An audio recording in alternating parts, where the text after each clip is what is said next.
Bonjour à toute la Claudie, il fait encore très chaud, mais cette fois-ci on revient sur une vidéo. Alors là on va parler des fact-checkers toujours et du milieu complotiste. Une personne a décidé de témoigner, Yogina. Son état de santé lui permettant pas d'enregistrer son propre témoignage, ce dernier est lu ici par une tierce personne. Et on va découvrir ce témoignage. Alors ce n'est qu'un témoignage, n'a pas forcément valeur de preuve, mais on va voir ce que cette personne aurait subi suite du coup aux attaques qu'aurait subi du coup Fact and Furious. On écoute ça après le générique de la Claudie. Je suis un peu débile moi. Vous êtes bien dans une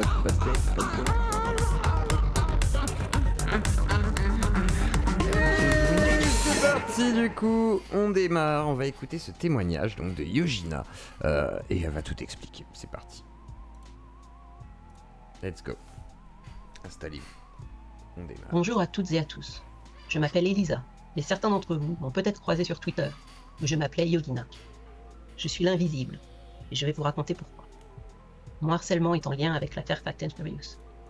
Ce que vous ne savez pas, c'est qu'il a commencé 9 mois avant la sortie de la vidéo d'Idriss Aberkan. En avril 2022...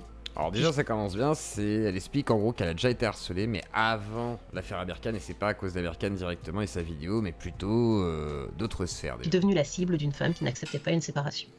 Elle m'a traquée comme une espèce de bête à poursuivre et à abattre par n'importe quel moyen.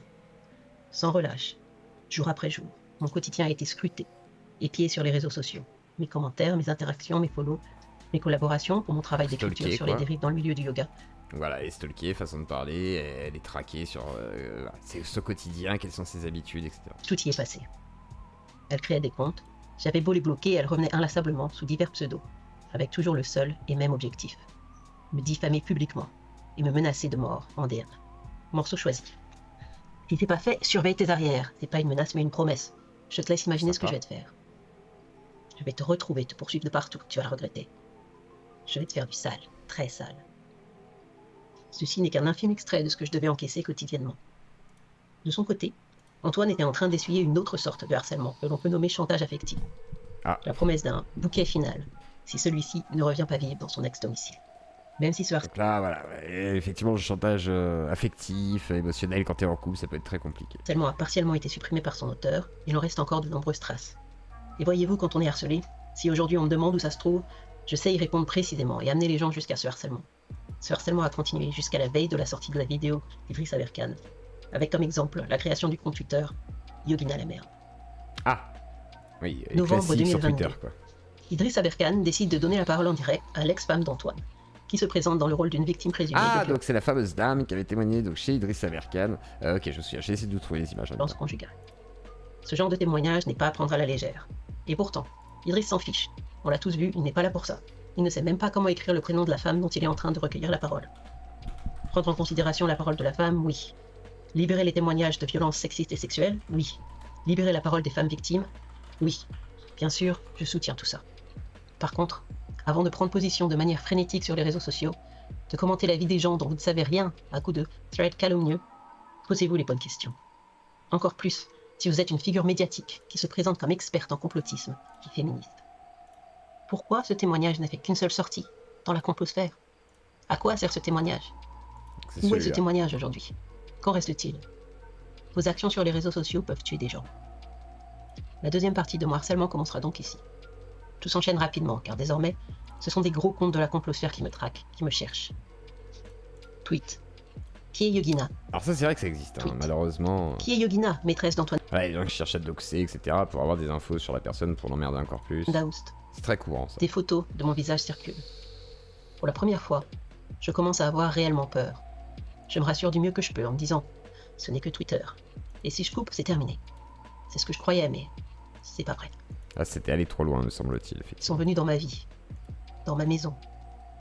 Durant cette même après-midi où j'étais en train de me rassurer du mieux que je le pouvais, une figure dangereuse de la sphère conspirationniste, connue pour avoir menacé de mort des journalistes, sortie de secte, emboîte la porte de mon logement et s'installe dans mon salon pour se livrer à un chantage autour de Fact and Furious.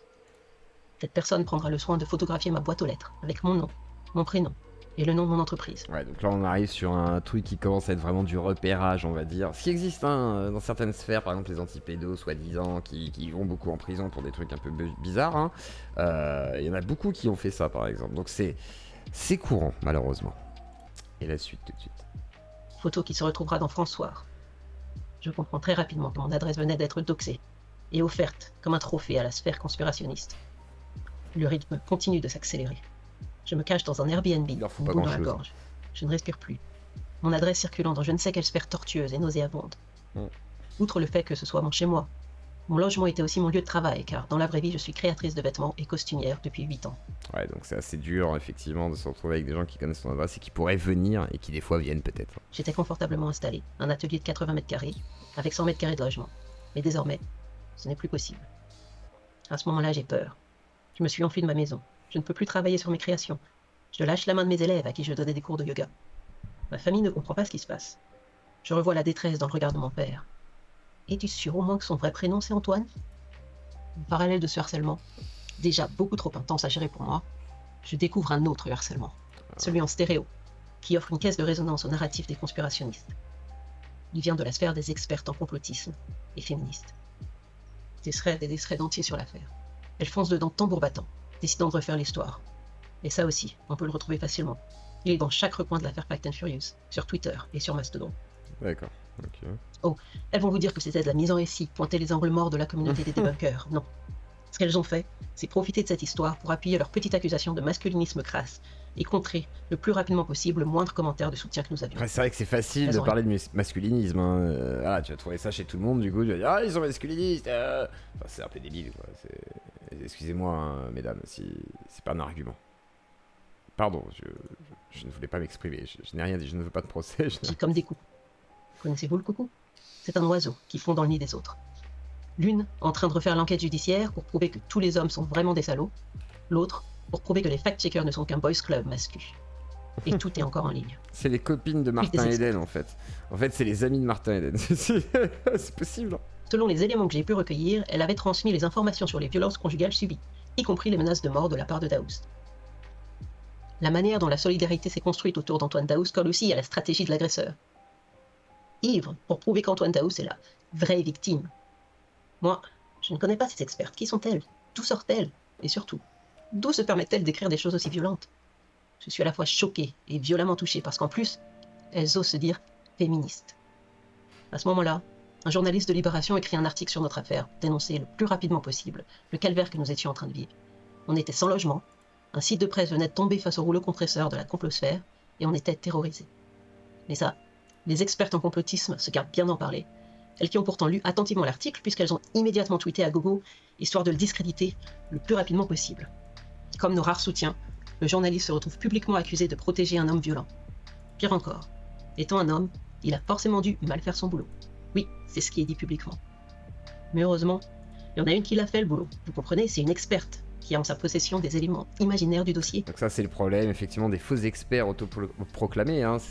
Là, par exemple, on peut pas savoir pour l'instant. Il y aura un procès, donc j'imagine qu'il y aura des éléments et tout. Mais c'est vrai qu'un témoignage comme ça, c'est ce que je disais tout à l'heure. Hein, ce témoignage n'a pas plus de valeur que le témoignage de la dame qui est passée chez Aberkan. Donc à un moment donné, voilà, faut aussi se poser les bonnes questions. Mais bon, très bizarre. Le travail d'un mec, parce qu'il est un mec, c'est forcément nul. Elle sait, elle a le dossier. On ne s'exprime pas sans savoir quand on est des experts. Donc attends, elle disait la que même selon les éléments que je peux Fuck recueillir... off. Attendez, regardez, hein, 2 secondes. Voilà. Un soutien. Fuck off harceleur, attendez. Elle sait, elle a le dossier. Voilà. Selon les éléments que j'ai pu recueillir... Ah oui, c'est ce qu'on a vu tout à l'heure, les menaces de mort, etc. Okay. On ne s'exprime pas sans savoir quand on est des expertes. La même qui répondra « Fuck off, harceleur » à un de nos soutiens. Je sais pas ce que ça veut dire, fleck. Je sais pas ce que ça veut dire, le fleck off. Du coup, fleck, je comprends, mais fleck, j'imagine que c'est pour éviter de se faire censurer, je sais pas. Et pendant ce temps, l'autre compare publiquement Antoine à Bertrand Cantat. Ah ouais. Donc genre, il aurait buté sa femme à coups de poing. Ouais. Ok. Je suis resté abasourdi, abruti. Pourquoi cette violence?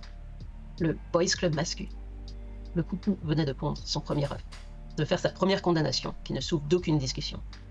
Et pourtant... Et là, c'était le bouseux. Non, je rigole.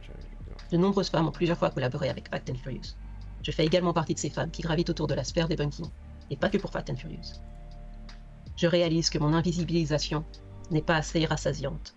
Il faudrait que les gens se mettent en avant pour éviter justement de subir trop et d'être cachés, d'être justement ignorés du public, parce que les gens ne peuvent pas savoir que vous existez si on ne vous entend pas. Occulter toutes les femmes d'une communauté. Ces femmes n'existent pas aux yeux des expertes. Sûrement un angle mort. À bout de souffle, en plein camping improvisé, car nous devons changer de logement régulièrement, j'apprends qu'une experte fait une conférence payante sur sa version de l'affaire. La nausée monte, le dégoût avec. Faut bien se créer une légende. Ici, un boys club masculin violent vient de naître, et elles vont alimenter ce narratif pendant des mois, et même encore maintenant, il suffit de chercher sur leur compte. Toujours invisible, je suis à mon énième dépôt de plainte. Je ne travaille plus. Ma santé ne me le permet plus, et d'ailleurs, je n'ai plus d'atelier où travailler. Ouais, j'imagine que oui, ça a dû les réinter à force de se faire harceler tous les jours de manière très constante. En plus, ça prend de l'ampleur par le biais d'influenceurs, donc c'est un peu injuste, quoi. Ok. Ma vie est suspendue, fantomatique. Mon médecin m'explique que je souffre d'un trouble du stress post-traumatique. Mon cerveau est une passoire. Je sursaute quand j'entends prononcer mon prénom. Alors ça, c'est vrai que le SPT, ça suffit. Enfin, il peut t'arriver des trucs dans la vie, si jamais tu le supportes plus, que t'as craqué, le moindre rappel de ce genre de choses, d'événements qui pourraient ressembler à quelque chose que t'as connu de difficile, vont pouvoir te ramener un traumatisme, un état d'anxiété extrêmement fort. Du coup, effectivement, au point d'angoisser, si on prononce son prénom, etc., c'est fort possible. Du côté de la complosphère, l'enquête sur l'affaire Fast and Furious continue, comme un mauvais feuilleton auquel on ajoute des épisodes. Il faut à présent maintenir les promesses faites à une fanbase complètement enragée. Ils font des teasers. La suite de Fast and Furious arrive. Je suis publiquement comparé à une actrice pornographique, chasseuse de complotistes. Je reçois des appels téléphoniques suspects me demandant des informations sur mon entreprise et sur ma vie personnelle. Quelle horreur. Ouais, les gars essayent d'avoir des infos sur elle, et etc. Quoi. Ouais, ok. Je tremble quand on parle à la cellule Pharos, avec un dossier de 200 pages de menaces, de mort, de pendaisons. Et surtout, il se passe rien derrière. C'est ça le problème, en fait. De guillotine, de pute, de maîtresse, de voleuse de mari. Vous trouvez que c'est beaucoup? À ce moment-là, on est moins d'un mois après la sortie de la vidéo d'Aberkan. Tout ça, c'est juste 3 semaines de ma vie. Ça fait de l'ampleur après, oui. Comme si ma vie n'était pas assez en danger, et n'ayant plus grand-chose à se mettre sous la dent, je suis devenu la suite de l'affaire Fast and Furious, et ils vont me doxer. Dans un article de blog complètement délirant, je retrouve le logo de ma marque de sous-vêtements à côté du logo de l'AFP et de Conspiracy Watch. Mon nom, mon prénom, ma date de naissance, la profession de mes parents, la photo de ma boîte aux lettres, une capture d'écran de mon dossier de sécu, mon état civil. Dans une diarrhée explosive et misogyne, il est écrit que je suis intéressante à plusieurs titres. Alors vraiment, doxing total, plus j'imagine des menaces. Et pour cause. On a questionné mon voisinage pour savoir si j'étais en couple libre, car, évidemment, comme j'ai une marque de sous-vêtements, je suis forcément libertine, et même, ils écrivent eux-mêmes BDSM. Je suis affichée comme une pute BDSM et vénale, forcément. J'apprends également que je ne suis pas professeur de yoga, parce que ces pseudo-enquêteurs n'ont pas retrouvé mon diplôme. Logique, vu qu'ils n'ont pas cherché au bon endroit. Et pourtant, c'était un de mes combats de réformer au plus vite le métier de professeur de yoga avec un seul et même diplôme, reconnu par l'État, plutôt que de laisser des yoga thérapeutes façon Denis Agré pulluler.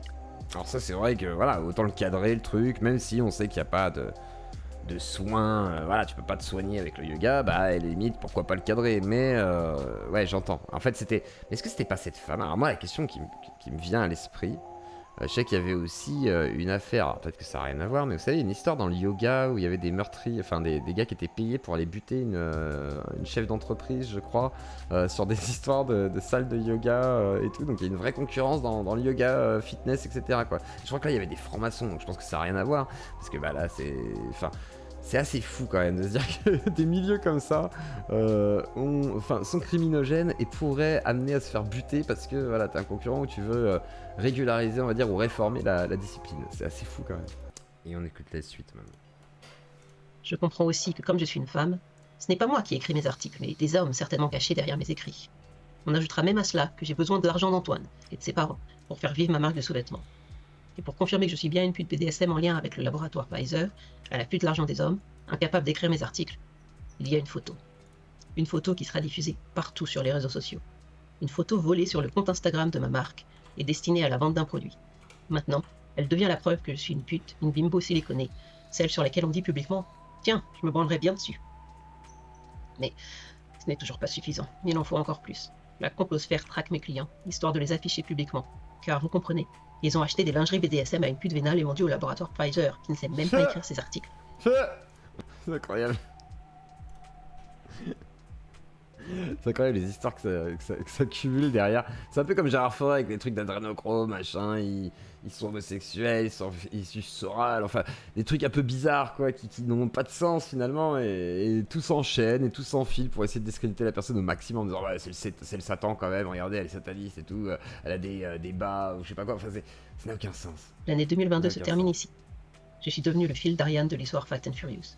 C'est ce qui est balancé en un tweet. Ensuite, déchaînez-vous tous sur elle. D'accord. Janvier 2023, unité médico-judiciaire de Toulouse. Je perds brutalement l'audition. Ma maladie de Ménière s'enflamme. Mes pieds ne touchent plus le sol. Mon système vestibulaire est à la dérive. J'ai flanché. Je suis un fantôme. L'ombre de moi-même, livide, amaigri. J'ai même honte de mon physique. Je ressens un profond mal-être, du vide. J'annule ma participation au REC 2023. J'ai peur qu'on me reconnaisse. Et je suis incapable de m'exprimer. C'est difficile là par contre. Quand c'est comme ça, putain, si t'en viens à annuler le REC, c'est que vraiment t'as peur que ce soit partout en fait, que les gens te retrouvent vraiment de partout. Autour d'une table ronde. J'abandonne également une longue enquête qui m'avait demandé beaucoup de temps et qui avait pour but d'exposer dans la presse une école de yoga Kundalini en France où règne encore un prédateur sexuel. Ouais, alors moi j'ai eu parce que je ne suis plus en état de recueillir la parole des victimes. On écrit un thread avec Nandy pour faire tourner une cagnotte. Les multiples déménagements et mon impossibilité de travailler ont sérieusement entamé mes finances. On en profite pour demander aux 2 expertes qui avaient tant à dire sur l'affaire si elles ont quelque chose à ajouter. Où sont les experts en complotisme? Les féministes qui n'avaient jusqu'ici manqué aucun volet de l'affaire? Ah non, c'est vrai.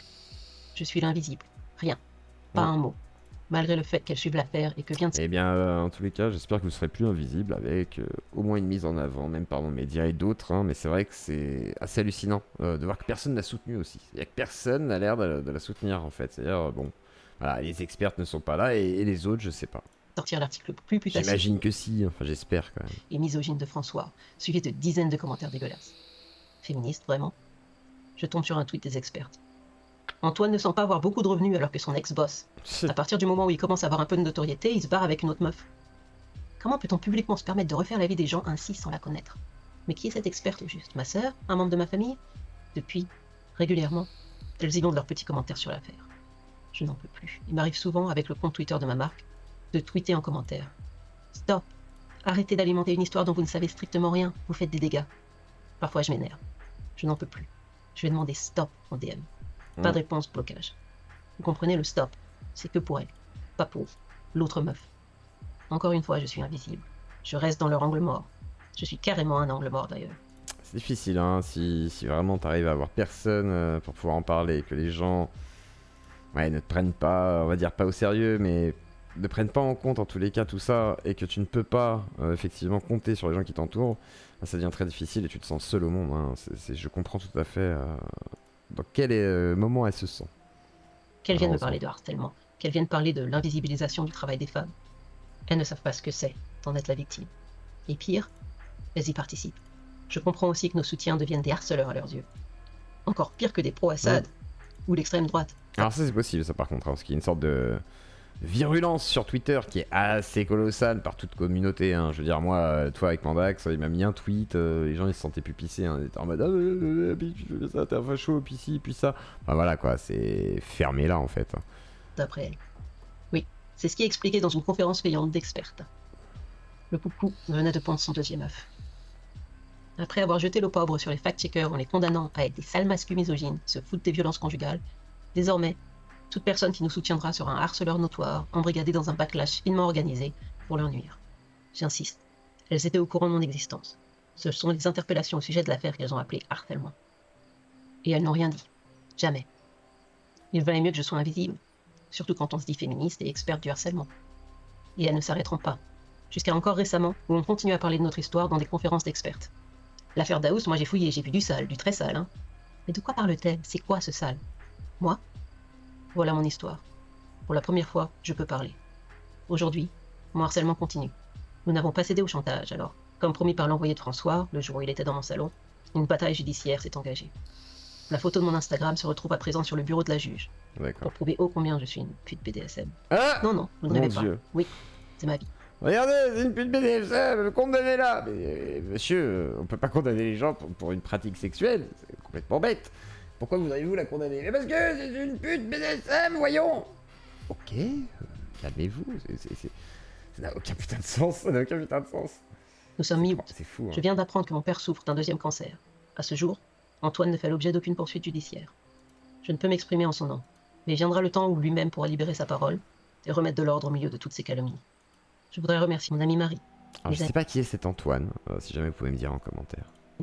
Ceux qui sont dans un petit groupe de soutien et qui ont su me maintenir la tête hors de l'eau. Sachez que je vous aime. Reporters sans frontières, qui m'a offert, au moment le plus critique, une aide psychologique. Mon avocate, Marine. Les OPJ femmes et hommes, qui ont su être à l'écoute en comprenant rapidement le fond de ce dossier. Ah, donc là, il y a vraiment les plaintes qui sont engagées. C'est bien. Au moins, elle a réussi à trouver la force de pouvoir faire toutes les démarches, on va dire, administratives, etc. pour pouvoir justement avancer dans ce cas. J'en profite également pour chaleureusement embrasser Amélie, Magali, Karine. On ne peut empêcher les gens de s'aimer. Namasté. Elisa. Et donc voilà, et le témoignage écrit qui est ici, je vous mets le lien de la vidéo aussi dans la description. Et puis j'espère que ça vous aura intéressé. Alors voilà, hein, c'est un témoignage du harcèlement subi donc à l'époque dans la sphère complotiste, que ce soit par Aberkan, enfin par le biais de la vidéo d'Aberkan, hein, pas lui directement, et par le biais de son public surtout, et toute la sphère complotiste de François, en passant j'imagine par d'autres trucs. Pas facile, voilà. Dites-moi ce que vous en pensez, vous, voilà, votre point de vue sur cette guerre complot, anti-complot. Est-ce que c'est justifié? Est-ce qu'il faut que les gens se dérouillent à ce point-là, quoi? Parce que moi je le vois des fois, hein, là, j'ai parlé de Jovanovic, les gens ils ont pété un plomb, parce que j'ai osé me moquer, hein, le droit de rigoler, c'est bon, voilà. Et ce qui est marrant, c'est que dès qu'on touche à vos idoles, ça devient assez dur, quoi. Et le problème, c'est les communautés sur internet. Et moi je me souviens que Pantoufle disait, tu es le moins sectaire de tous. Alors je sais pas si je suis le moins sectaire de tous, je pense pas forcément. Mais par contre, ce que je pense, c'est que effectivement, il faut éviter de galvaniser sa commu pour aller faire chier des gens, quoi. Tu peux les galvaniser pour toi, j'en sais rien, pour un contexte spécifique, mais pas pour aller faire chier des gens. Et par exemple, moi sur Twitter, ça peut m'arriver de supprimer un tweet, de dire bon bah là tant pis, arrêtez, moi j'ai pas envie que vous disiez des conneries sur cette personne, et de faire exprès justement d'enlever les tweets et de dire voilà, je supprime mon tweet à cause de vous, façon de parler, donc du coup, la prochaine fois je commenterai par s'il faut. Et limite, ne devrait-on pas faire ça, hein, et arrêter de commenter tout le temps, n'est-ce pas? Voilà, les copains, que ce soit tout le monde sur Twitter, que ce soit de Mandax à Psychodélique en passant par tous les autres, arrêtez de tweeter, hein, c'est de la merde Twitter. Bon, je pense que c'est un beau de nos conclusions, ça. C'est de la merde, Twitter, bordel. C'est de la merde, hein. C'est de la merde, cette saucisse d'Erta. C'est de la merde, ça vient de Gézard. Tournez là où ça mérite d'être. Oh, déchetterie, bordel de... C'est de la merde. Oui, c'est de la merde. Oui, c'est de la... C'est de la merde. Voilà, c'est tout, hein. Des gros bisous. Mets ta pouce bleu, bordel.